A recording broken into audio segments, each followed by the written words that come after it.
প্রিয় দর্শক, আসসালামু আলাইকুম। স্টার ল চ্যানেল থেকে আমি খান মোহাম্মদ ইমদাদুল হক আপনাদের সঙ্গে আছি।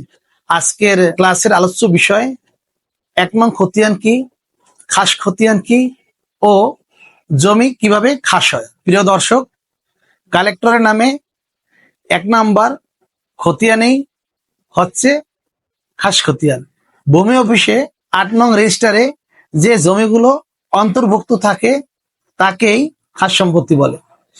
সরকারের নামে বা কালেক্টরের নামে যে সম্পত্তিগুলো থাকে তাকেই খাস খতিয়ান বা ১ নং খতিয়ান বলে। প্রিয় দর্শক, এবার আসি জমি কিভাবে খাস হয়। জমি কিভাবে খাস হয়, মূলত ৫টি কারণে জমি খাস হয়ে থাকে। তাহলে প্রথম পর্ব, যদি কোনো ব্যক্তি জীবন দশায় অর্থাৎ মৃত্যুকালীন সময় স্বেচ্ছায় সরকারকে জমি দান করে যায়, তাহলে সম্পত্তি খাস হয়ে যেতে পারে। এটা একটা পয়েন্ট।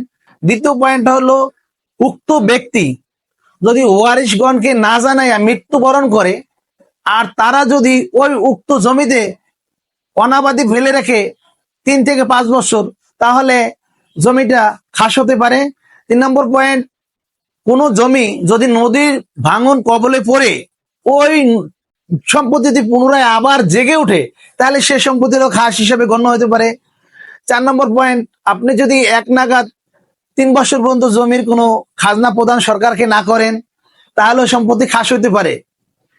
এবং ৫ নম্বর যে পয়েন্টটি আছে সেটা হলো, যদি আপনি উক্ত জমি অনাবাদি ফেলে রাখেন, উইথ সম্পত্তির কোনো খোঁজখবর আপনি না নেন, তাহলে ভূমি উপকমিশনার সে নোটিশ জারি করে তাও সে সম্পত্তি খাস করতে পারে। প্রিয় দর্শক, আজকের এই ক্লাসটি আপনাদের যদি ভালো লেগে থাকে, লাইক, কমেন্ট, শেয়ার এবং সাবস্ক্রাইব করে স্টার ল চ্যানেলের সঙ্গে থাকুন এবং পাশে থাকা বেল আইকনটি বাজিয়ে দিন। ধন্যবাদ।